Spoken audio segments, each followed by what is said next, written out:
नमस्कार बंधुरा नतून एक भिडियोते आपनादेर प्रत्येकके जानाई स्वागतम। এই মুহূর্তে আবহাওয়ার গুরুত্বপূর্ণ খবর। হঠাৎ করে বঙ্গোপসাগরে নতুন ঘূর্ণিঝড় তৈরির পূর্বাভাস দিল আবহাওয়া দপ্তর। সাধারণত এপ্রিল মে মাস নাগাদ বঙ্গোপসাগরে একাধিক ঘূর্ণিঝড় তৈরি হয়।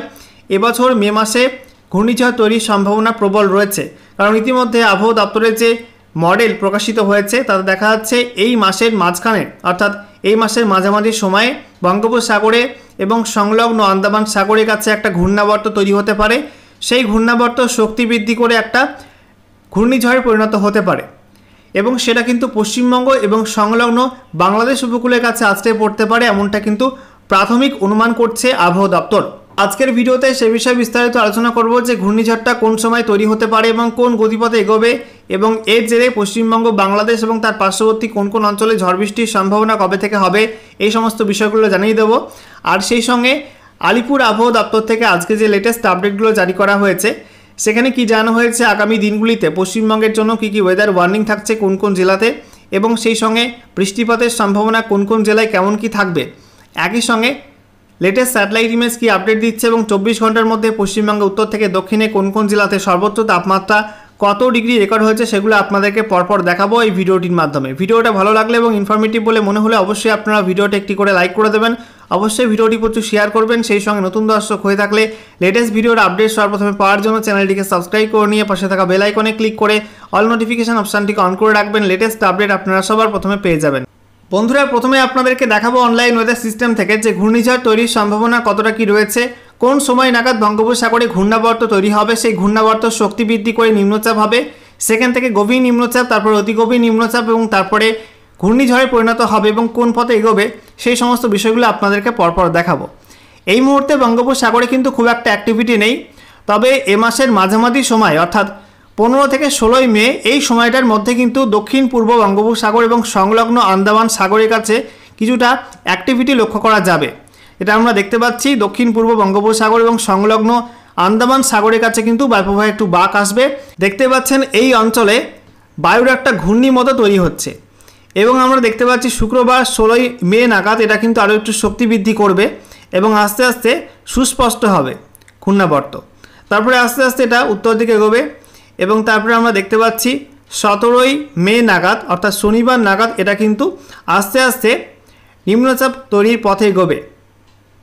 নেক্সট আমরা দেখতে পাচ্ছি 18 মে রবিবার এটা কিন্তু আরও উত্তর দিকে এগোচ্ছে এবং পশ্চিমবঙ্গ ও সংলগ্ন বাংলাদেশ উপকূলের কাছে কিন্তু পৌঁছাচ্ছে এটা এবং এই সময় কিন্তু তৈরি হয়ে যাবে নিম্নচাপ এবং সেটা কিন্তু আস্তে আস্তে শক্তি বৃদ্ধি করে তৈরি হতে পারে গভীর নিম্নচাপ এবং তা থেকে উপকূলে আছড়ে পড়ার আগেই কিন্তু হয়ে যেতে পারে ঘূর্ণিঝড় এবং ঘূর্ণিঝড় হলে তার নাম হবে শক্তি, কারণ ইতিমধ্যেই পরবর্তী যে ঘূর্ণিঝড়ের নাম করা হয়েছে সেটা হচ্ছে শক্তি আর সেই নামকরণ করেছে আমাদের প্রতিবেশী দেশ শ্রীলঙ্কা কিন্তু নামকরণ করেছে এই ঘূর্ণিঝড়ের।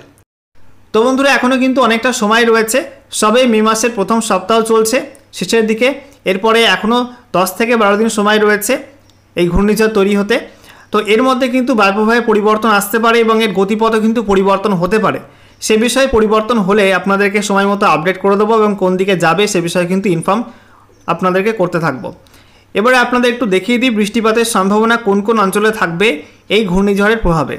এটা আমরা দেখতে পাচ্ছি যে এই ঘূর্ণিঝড়ের প্রভাবে কিন্তু বৃষ্টিপাত শুরু হবে মূলত 18 মে থেকে, রবিবার 18 মে থেকে বৃষ্টিপাত শুরু হবে। মূলত প্রথমে বাংলাদেশের উপকূলবর্তী অঞ্চল সেখানে বৃষ্টিপাত শুরু হবে এবং সেই সঙ্গে বঙ্গোপসাগরের দক্ষিণ পূর্ব এবং সেই সঙ্গে উত্তর পূর্ব বঙ্গোপসাগর জুড়ে কিন্তু প্রবল বৃষ্টিপাত শুরু হবে, সেই সঙ্গে প্রবল ঝড়ের সম্ভাবনা থাকবে এই সমস্ত অঞ্চলগুলিতে। মূলত 60 থেকে 70 কিলোমিটার এবং সর্বোচ্চ 80 কিলোমিটার প্রতি ঘন্টা গতিবেগে ঝড়ের সম্ভাবনা রয়েছে বিভিন্ন অঞ্চলে, এমনটা কিন্তু প্রাথমিক ট্রেন্ড দেখাচ্ছে। দেখতে পাচ্ছেন যে এই ঘূর্ণিঝড়ের প্রভাবে বৃষ্টিপাত হতে পারে বাংলাদেশের মধ্যে বরিশাল, সেই সঙ্গে খুলনা, কলাপাড়া, চট্টগ্রাম, কুমিল্লা এই সমস্ত অঞ্চলে প্রথমে বৃষ্টিপাত শুরু হবে, আস্তে আস্তে কিন্তু ভেতরের দিকেও বৃষ্টিপাত ঢুকবে এবং এই ঘূর্ণিঝড় যখন আস্তে আস্তে এগোবে তখন কিন্তু পশ্চিমবঙ্গের দক্ষিণের জেলাগুলো বিশেষ করে দক্ষিণ 24 পরগনা, উত্তর 24 পরগনা, নদিয়া, মুর্শিদাবাদ, হুগলি, হাওড়া, কলকাতা, পূর্ব মেদিনীপুর, পশ্চিম মেদিনীপুর এই সব জেলাগুলো কিন্তু আস্তে আস্তে বৃষ্টি বাড়বে এবং তারপরে সোমবার এবং রবিবার নাগাদ যখন এটা স্থলভাগে প্রবেশ করবে তখন কিন্তু প্রবল বৃষ্টিপাত শুরু হবে গোটা দক্ষিণবঙ্গ জুড়ে এবং সেই সঙ্গে বাংলাদেশের বিস্তীর্ণ অংশ, ত্রিপুরার বিস্তীর্ণ অংশ জুড়ে কিন্তু বৃষ্টিপাত হবে এবং আসাম সহ উত্তর পূর্ব ভারতেও কিন্তু বৃষ্টিপাত বাড়বে এর প্রভাবে।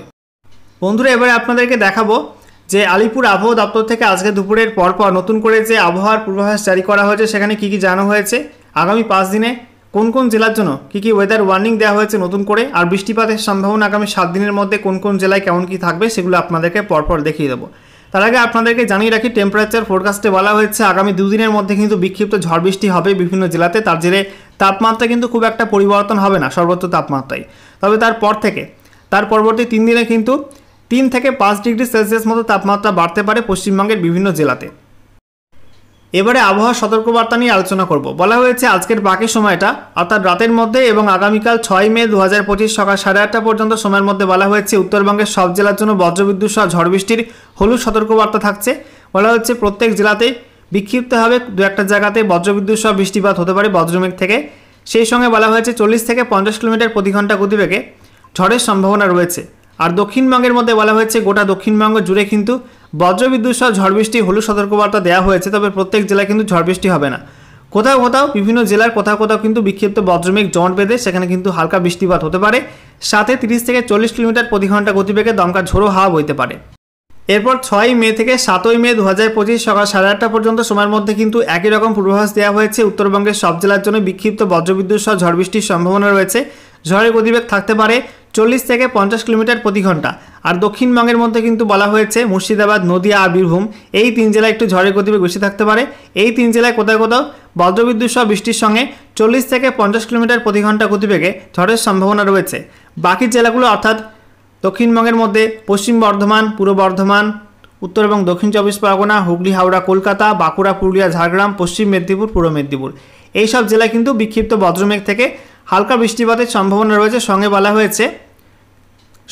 হয়েছে 30 থেকে 40 কিলোমিটার প্রতি ঘন্টা গতিবেগে দমকা ঝোড়ো বাতাস বইতে পারে কোথাও। এরপর 7 মে থেকে 8 মে 2025 সকাল 8:30 পর্যন্ত সময়ের মধ্যে বলা হয়েছে উত্তরবঙ্গের সব জেলার জন্যই বজ্রবিদ্যুৎ সহ ঝড় বৃষ্টির হলুদ সতর্কবার্তা দেওয়া হয়েছে। বলা হচ্ছে প্রত্যেক জেলাতে কোথাও বিক্ষিপ্ত বজ্রমেঘ থেকে হালকা বৃষ্টিপাত হতে পারে, সাথে 30 থেকে 40 কিলোমিটার প্রতি ঘন্টা গতিবেগে দমকা ঝোড়ো হাওয়া বইতে পারে। দক্ষিণবঙ্গের মধ্যে বলা হয়েছে নদিয়া এবং সেই সঙ্গে উত্তর 24 পরগনা, দক্ষিণ 24 পরগনা আর পূর্ব মেদিনীপুর এই সব জেলার জন্য বজ্রবিদ্যুৎ সহ ঝড় বৃষ্টির হলুদ সতর্কবার্তা দেওয়া হয়েছে। এই সব জেলাতে কিন্তু 30 থেকে 40 কিলোমিটার প্রতি ঘন্টা গতিবেগে দমকা ঝোড়ো বাতাস বইতে পারে, সাথে হালকা বৃষ্টির সম্ভাবনা কোথাও রয়েছে। তবে বাকি জেলাগুলি অর্থাৎ মুর্শিদাবাদ, বীরভূম, পূর্ব বর্ধমান, পশ্চিম বর্ধমান, বাঁকুড়া, পুরুলিয়া, ঝাড়গ্রাম, পশ্চিম মেদিনীপুর, হুগলি, হাওড়া, কলকাতা এই সব জেলাগুলির জন্য কিন্তু কোনো ওয়ার্নিং দেওয়া হয়নি এই সময়টার মধ্যে। এরপর 8 মে থেকে 9 মে 2025 সকাল 8:30 পর্যন্ত সময়ের মধ্যে বলা হয়েছে উত্তরবঙ্গের কোনো জেলার জন্য কিন্তু কোনো ওয়ার্নিং থাকছে না, এবং দক্ষিণবঙ্গের মধ্যে মুর্শিদাবাদ, নদিয়া, হুগলি, হাওড়া, কলকাতা, উত্তর এবং দক্ষিণ 24 পরগনা আর পূর্ব মেদিনীপুর এই সব জেলাগুলির জন্য কোনো ওয়ার্নিং থাকছে না।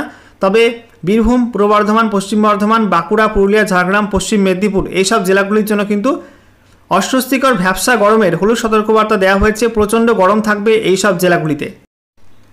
এরপর 9 মে থেকে 10 মে 2025 সকাল 8:30 পর্যন্ত সময়ের মধ্যে বলা হয়েছে উত্তরবঙ্গের সব জেলার জন্য কিন্তু কোনো ওয়ার্নিং থাকছে না। গোটা উত্তরবঙ্গ জুড়ে কিন্তু নো ওয়ার্নিং জোন থাকবে, তবে গোটা দক্ষিণবঙ্গে প্রবল গরম পড়বে। দক্ষিণবঙ্গের প্রত্যেকটা জেলার জন্যই অস্বস্তিকর ভ্যাপসা গরমের হলুদ সতর্কবার্তা দেওয়া হয়েছে। এবারে আমরা দেখে নেব বৃষ্টিপাতের পূর্বাভাসে কি আপডেট দেওয়া হয়েছে। বলা হচ্ছে আজকের বাকি সময়টা অর্থাৎ রাতের মধ্যে এবং আগামীকাল 6 মে 2025 সকাল 8:30 পর্যন্ত সময়ের মধ্যে বলা হয়েছে উত্তরবঙ্গে ওপরের 5 জেলায় দার্জিলিং, কালিম্পং, জলপাইগুড়ি, আলিপুরদুয়ার, কোচবিহারে একটু বেশি বৃষ্টিপাতের সম্ভাবনা রয়েছে, অর্থাৎ ফেয়ারলি ওয়াইড স্প্রেড রেনের সম্ভাবনা।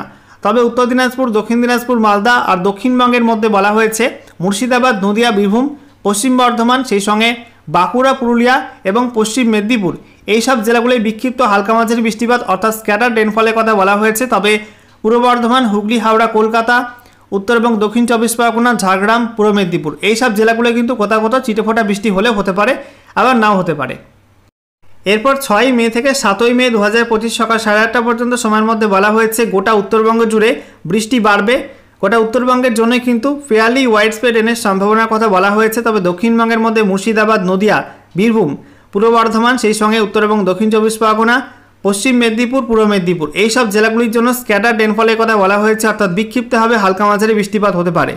তবে পশ্চিম বর্ধমান, পুরুলিয়া, বাঁকুড়া, ঝাড়গ্রাম, হুগলি, হাওড়া, কলকাতা এই সব জেলায় কিন্তু চিটেফোঁটা বৃষ্টির সম্ভাবনা কোথাও রয়েছে। এরপর 7 মে থেকে 8 মে 2025 সকাল 8:30 পর্যন্ত সময়ের মধ্যে উত্তরবঙ্গের ওপরের 5 জেলা অর্থাৎ দার্জিলিং, কালিম্পং, জলপাইগুড়ি, আলিপুরদুয়ার, কোচবিহারে ফেয়ারলি ওয়াইড স্প্রেড রেনের সম্ভাবনা রয়েছে, অর্থাৎ ভালো বৃষ্টিপাতের সম্ভাবনা এই সব জেলাগুলোই থাকবে। তবে উত্তর দিনাজপুর, দক্ষিণ দিনাজপুর, মালদা আর গোটা দক্ষিণবঙ্গের বৃষ্টি কিন্তু কমে যাবে। চিটেফোঁটা বৃষ্টি কোথাও কোথাও হতে পারে, আবার নাও হতে পারে। এরপর 8ই মে থেকে 11ই মে 2025 সকাল 8:30 পর্যন্ত সময়ের মধ্যে বলা হয়েছে উত্তরবঙ্গ এবং দক্ষিণবঙ্গের বৃষ্টি কমে আসবে।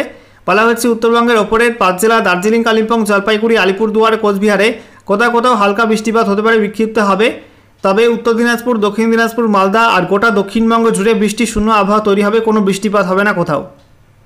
এরপর 11ই মে থেকে 12ই মে 2025 সকাল 8:30 পর্যন্ত সময়ের মধ্যে বলা হয়েছে উত্তরবঙ্গের ওপরের যে 5 জেলা আছে দার্জিলিং, কালিম্পং, জলপাইগুড়ি, আলিপুরদুয়ার, কোচবিহার, সেখানে ফেয়ারলি ওয়াইড স্প্রেড রেনের সম্ভাবনা রয়েছে। তবে উত্তর দিনাজপুর, দক্ষিণ দিনাজপুর, মালদায় বৃষ্টিপাত হবে না, চিটেফোঁটা বৃষ্টি হলেও হতে পারে, আবার নাও হতে পারে। এবং গোটা দক্ষিণবঙ্গে কিন্তু কোনো বৃষ্টি হবে না, বৃষ্টি শূন্য আবহাওয়া থাকবে গোটা দক্ষিণবঙ্গে। এবার আমরা দেখে নেব আজকে এই মুহূর্তে লেটেস্ট স্যাটেলাইট ইমেজ অর্থাৎ উপগ্রহ চিত্র নতুন করে কি আপডেট দিচ্ছে। এই মুহূর্তে আপনারা দেখতে পাচ্ছেন ভারত জুড়ে কিন্তু মেঘাচ্ছন্ন আকাশ রয়েছে, বিক্ষিপ্ত হবে বেশ কয়েকটা জেলাতে, বেশ কয়েকটা রাজ্যে কিন্তু মেঘাচ্ছন্ন আকাশ রয়েছে।